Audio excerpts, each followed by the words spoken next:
नमस्कार, आप देख रहे हैं आज तक। आपके साथ मैं हूं अंजना ओम कश्यप। जब कलकल बहती गंगा यमुना की धारा में लोक संगीत मिल जाए, जुड़ जाए और आराध्य उस सूर्य देव की हो जो ऊर्जा के लिए ताकत है इस पूरे विश्व में, प्रकृति की ऐसी पूजा हो जिसके जरिए अपने अंदर हम समेट सके उस ताकत को, तो उसे कहते हैं महापर्व छठ। और उसी की धूम यहां पर हमारे साथ आज बांटने के लिए आई है शारदा सिन्हा जी। तालियों के साथ इनका स्वागत कीजिए।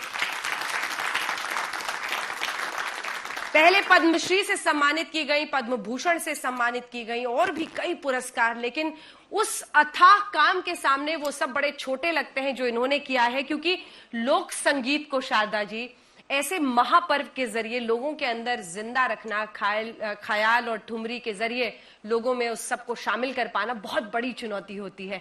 छठ का अर्थ आपके लिए क्या है और संगीत के जरिए कैसे आप जुड़ती हैं, जो कुछ गा के आप सुनाएं। बिल्कुल, छठ का बहुत बड़ा महत्व है और मेरे लिए तो विशेष जी। मैं यूं कहूं कि छठ के गीतों के जरिए मुझे हमारे दर्शकों का, श्रोताओं का और पूरे देशवासियों का जो प्यार मिला है वो मैं कभी भूल नहीं सकती। कई लोग ऐसे हैं कि जो अपने आंगन में ही पोखर खुदवा करके, पोखर यानी छोटा सा कोई हौज जैसा बना करके उसमें खड़े होते हैं, बिल्कुल पानी भरवा के उसमें गंगा जल डाल के और वहीं पे करते हैं। और वहीं पे दो चार जो उनके घर आसपास के लोग होते हैं सारे लोग वहीं आके अर्घ अर्पण करते हैं। तो वही वो व्रती जो है वो प्रार्थना कर रही हैं कि मैं तो अपने आंगन में कर रही हूँ, छठी मैया आप मेरे आंगन आ जाइए।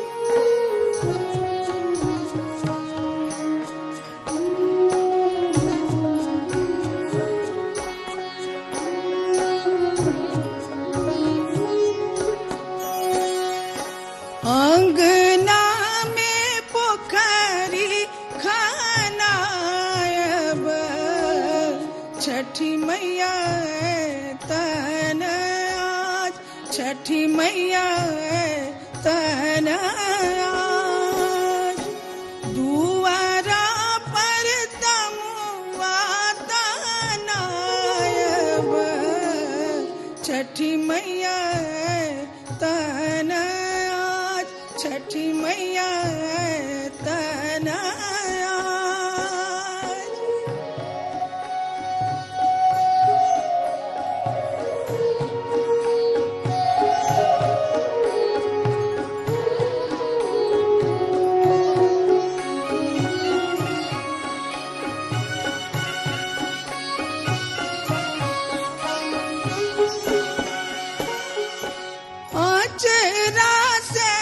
गलिया बहारब, छठी मैया तन आज, छठी मैया तन आज, आचरा से गलिया बहारब, छठी मैया तन आज, छठी मैया तन।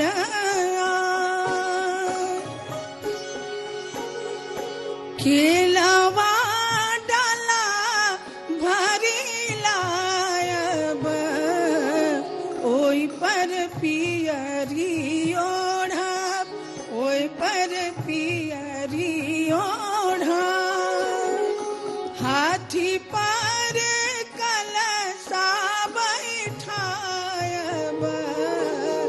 ओई पर दिया जगमगाए, ओई पर दिया जगमगाए, ओई पर दिया जगमगाए, ओई पर दिया जगमगाए।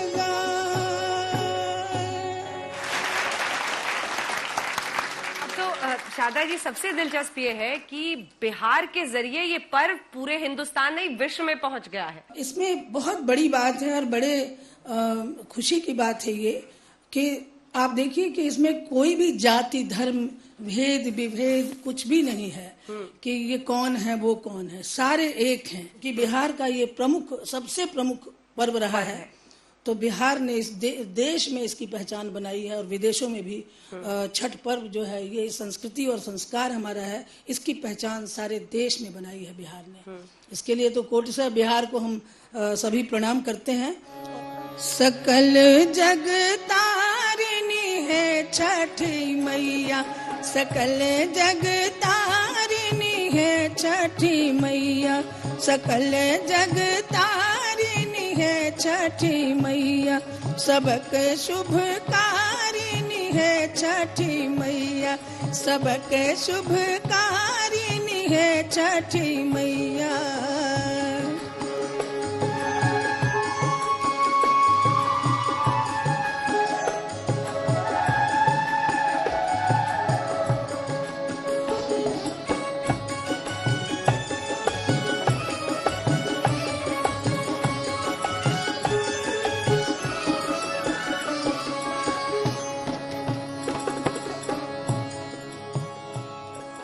जल थल वायु अग्नि में आछी, जल थल वायु,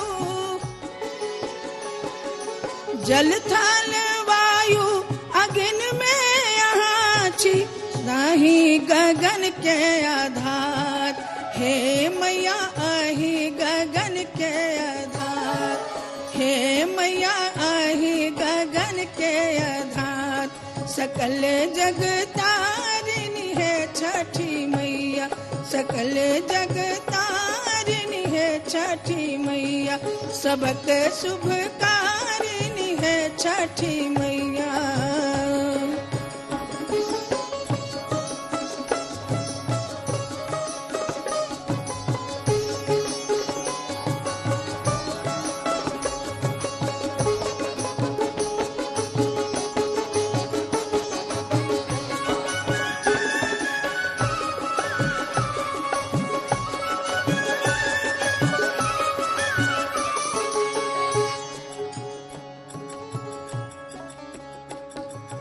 व्रत के नियम हम किछु न जानी, व्रत के नियम हम,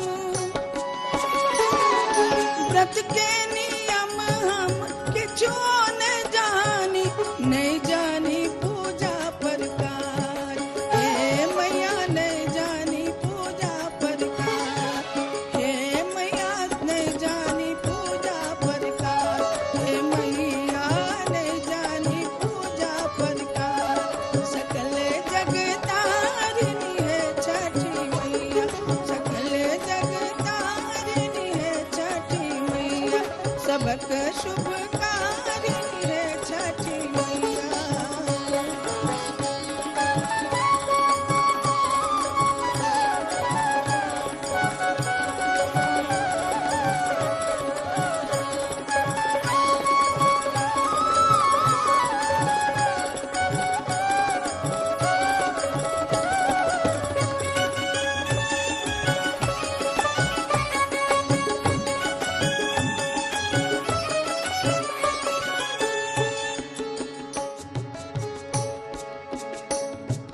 गलती के क्षेम अब हे छठी मैया, गलती के क्षेम अब हे छठी मैया, गलती हम कह लो हजार, हे मैया गलती हम कह लो हजार, सकल जग तारिणी है छठी मैया, सकल जग तारिणी है छठी मैया, सबके शुभकारिणी है छठी मैया, सबके शुभकारिणी है छठी मैया, सकल जग तारिणी है छठी मैया, सकल जग तारिणी है छठी मैया, सकल जग तारिणी है छठी मैया।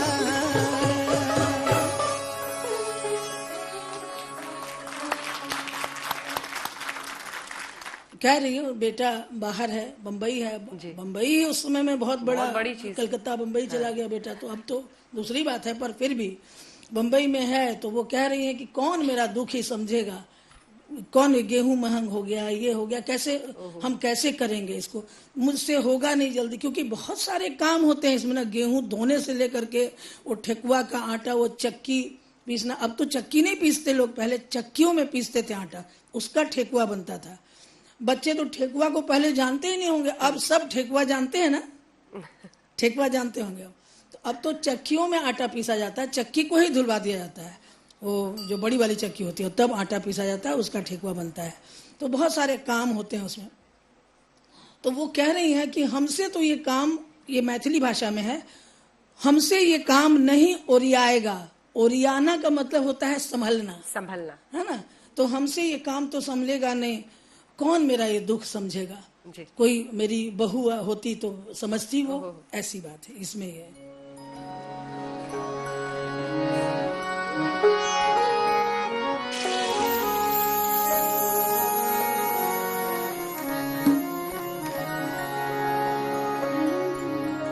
केहन समैया गहुमा महंगा भेलै, केहन समैया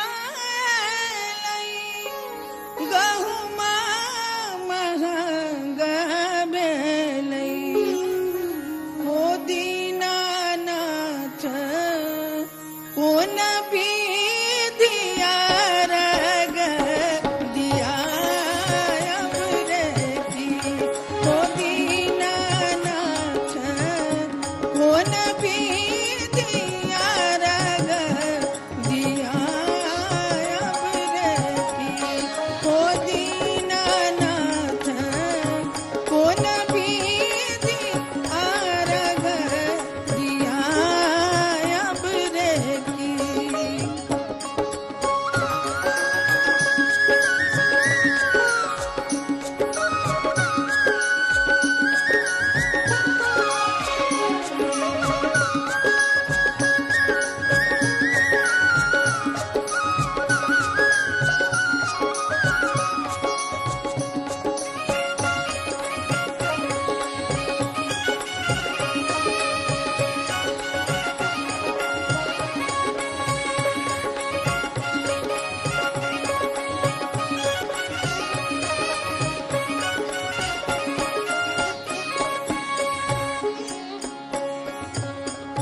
घीबो महंगा भेलै, फल फूलक महंगी भेलै, घीबो महंगा भेलै, फल फूलक महंगी भेलै, हो दीनानाथ धूप दीप नैवेद्य चढ़ायब रे की, हो दीनानाथ धूप दीप नैवेद्य चढ़ायब रे की, हो दीनानाथ।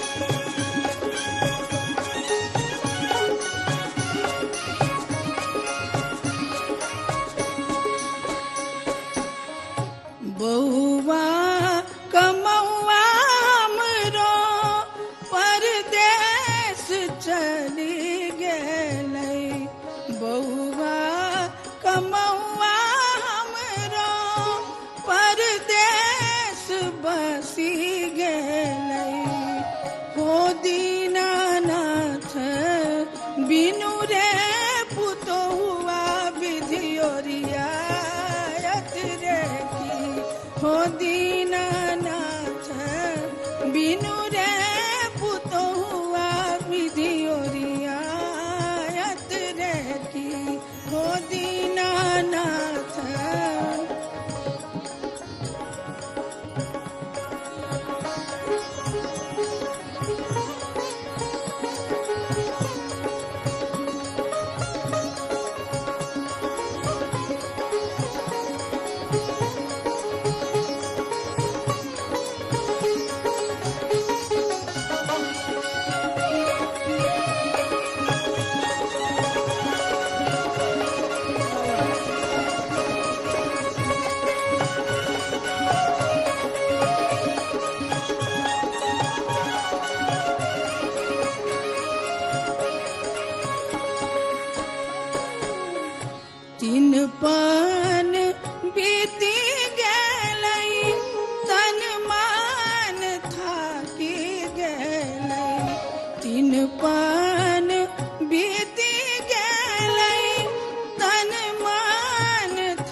दीनानाथ आहा छोड़ दोसर दुख के बूझत रह की हो दीनानाथ आहा छोड़ दोसर दुख के बूझत रह की हो दीनानाथ आहा छोड़ दोसर दुख के बूझत रह की हो दीनानाथ आहा छोड़ दोसर दुख के बूझत रह की हाँ बूझत रह की हो बूझत रह की।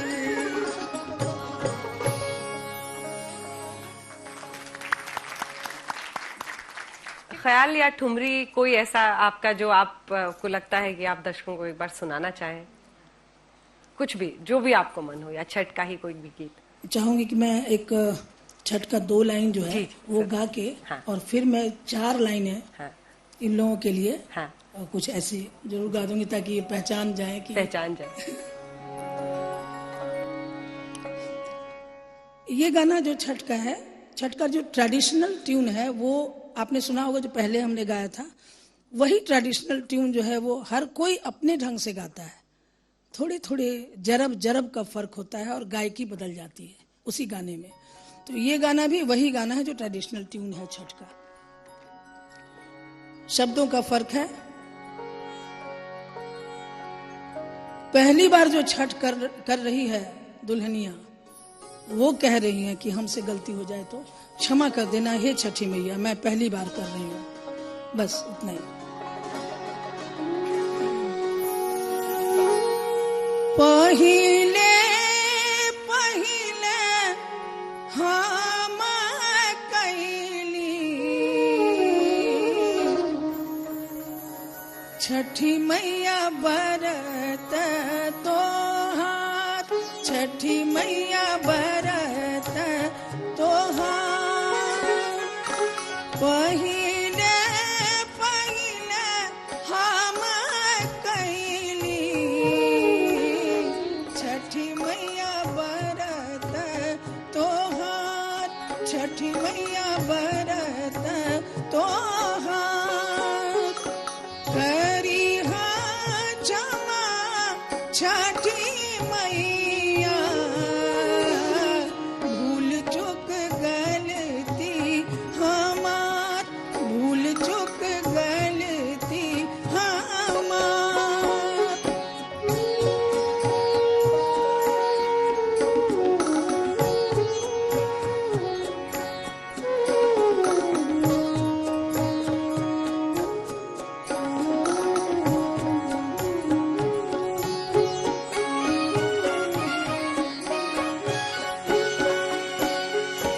गोदी के बालकवा के दीहा, छठी मैया ममता दुलार, छठी मैया ममता दुलार। पिया के सनहिया बनैहा, मैया दीहा सुख सार, मैया दीहा सुख सार, मैया दीहा सुख सार, मैया दीहा सुख